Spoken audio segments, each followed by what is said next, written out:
For more on this story, I'm joined now by Dr. Firoz Osman, who is with the Media Review Network. Dr. Osman, good to have you, and thank you for joining us this afternoon. So, the court's essentially stopping short of calling for a ceasefire, but saying to Israel, at least change how you are conducting the war that you're conducting on Hamas to ensure that there is lives that are being saved, there is humanitarian corridors that are open, I suppose, and to ensure that the evidence is preserved. Is Israel at liberty to ignore this particular ruling?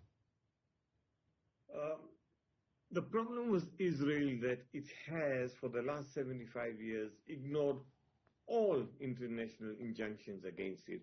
The United Nations has about 88 injunctions against Israel, and it has been arrogant enough to ignore all of them. It has done so simply because it has the backing of the biggest powers in the world, the United States of America and United Kingdom as well. And this is actually what brings South Africa's case at the ICJ remarkable, in the sense that, we are a country, supposedly a minnow, that is taking the highest court and pleading to the highest court to stop the genocide, not a war, Thabo, the genocide of people in Gaza, and it has taken Israel. So kudos to South Africa that it has taken this stance. After 30 years, I think we've regained the moral high ground. Our Ubuntu is showing, our compassion, our humanity is showing to the world that South Africa has now taken the stance against Israel, and it has done so with great courage, I must say. It is a moment of extreme pride for me and for all South Africans, and in fact, for all those oppressed people in the global south. The International Court of Justice president noting that the court has found sufficient evidence of dispute for the genocide case, and said it would not throw this out. What does that tell us? I mean, of course, the process is going to be long. It might take 4 years, where we are now actually looking at the genocidal case. But already, I suppose, indicating the position that some of the judges are taking on this. Yes, I think what is very critical is that we have found a plausible case of genocide. That is what we wanted. And all those 6 items that have been brought about, that Israel must desist for carrying out acts of genocide, that its military must be prevented, that humanitarian aid must go through forthwith. All of it spells, as our foreign minister, as our international relations Mr. Naledi Pandor has said very clearly, that you cannot do these acts without a ceasefire being in place. So in effect, I think the ICJ ruling says that there should be a ceasefire in place. What is also important for us to note is that when the ICJ ruling was taking place, you find that South Africa's evidence was quoted extensively. I can't even recall a single item where Israel was taken or its pleadings were taken to effect. So that just shows how extremely meticulous we were in our presentation, and again, very professionally presented. Yeah. Do you think, Dr. Osman, this particular ruling is going to bring a shift in terms of the balance of forces within the UN Security Council, and how this week's meeting is going to go? I think so. I think, the Genocide Convention has,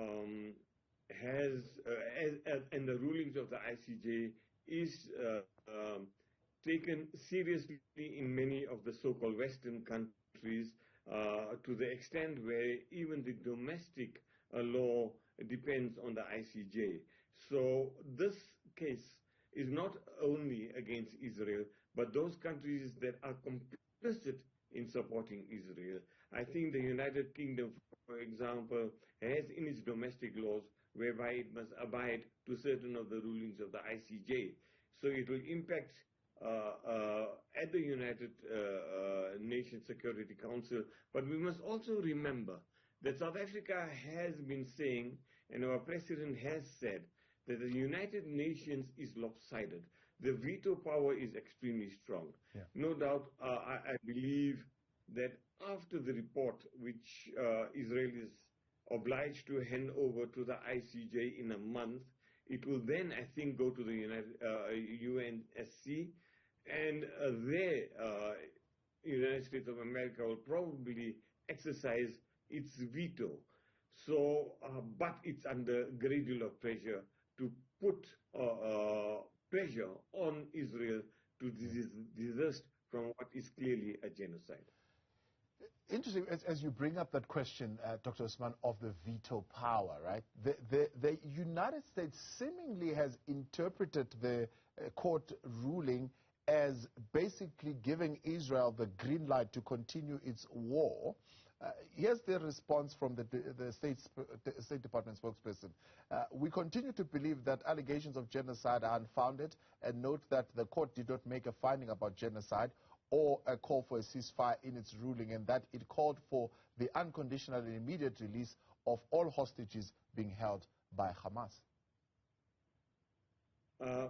It did call, the ICJ ruling did call that the hostages must be released. And Hamas has said very, very clearly that it is quite willing to do that, provided Israel releases the 10 or 11,000 hostages that it has in administrative detention in Israel. And administrative detention means that they are imprisoned without trial and without any evidence being presented.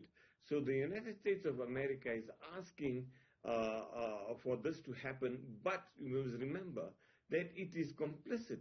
So it is not in the interest of the United States of America for this ruling to go through, because it will certainly bind them. Remember, they also said that this case was meritless before this, and it is not calling for a ceasefire, and it had the opportunity to stop this genocide from taking place.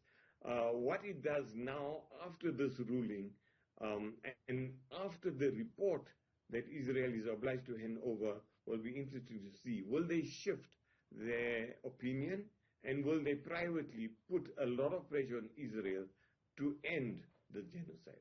Do you trust the international community to do that? South Africa's brave stance has shaken the Western world. We are using their tools that they have used, that it is a law unto itself. That is what Israel has always believed. It is certainly shaken. I mean, Netanyahu has been quoted, as has the President of Israel, clearly talking about a genocidal, maniacal termination of all Palestinian life in genocide. So it is now evident to the entire world. We have won in the court of public opinion, as your previous speaker said, that there will be other countries in the world that will certainly take up cases. In the Eastern Cape itself, we are talking about cases that are going to be taken against Israel, and not only against the state, against individuals as well. I want to remind you that when Shimon Peres came to South Africa, the Media Review Network instituted charges against him for crimes against humanity. And Zipi Livni as well, who was the Prime Minister at that time and the Foreign Minister of Israel. And she refused to come. And the same thing happened with the Defense Minister when he landed up at the airport in the United Kingdom. He didn't get off the plane for fear that he's going to be arrested and charged. So these cases are certainly going to be stimulated throughout the world, of course, based on what South Africa has done. Extremely courageous stance, I must repeat, and I think it's possibly that the world will be awakened to what Israel has been acting with impunity, defended by Israel, and it is now time for it to be accountable to the rest of the world. The court acting on a request brought by South Africa, does that mean anything in terms of how the world now looks at South Africa and how the international community is going to interact with South Africa going forward? I mean, are there any bilaterals or multilaterals that are going to be affected by this? I think, South Africa has taken a big risk. And this is now, we have achieved the moral high ground, but it comes at a cost. Already, the Israeli newspapers have reported that El Al, from the 1st of April, will stop flying to South Africa. It's reducing its flights. It's making an excuse that, a lot of people are not coming to South Africa. It uses the bogus anti-Semitism card that he holds out whenever it's in trouble. Whether America will follow suit, it remains to be seen. We know we are vulnerable with AGOA as well, but there is a price that is going to be paid by South Africa. However, I do hope that many of the Arab world in particular will take some kind of courage and help us in fighting this case. As you have mentioned, many other countries are certainly going to take up this case. Can the Western world target all of them? I doubt it. So it is time for us, as the Global South, to get together and take the lead for all those oppressed and all those who are suffering throughout the world. It is a step that is necessary, and I believe a step worth taking.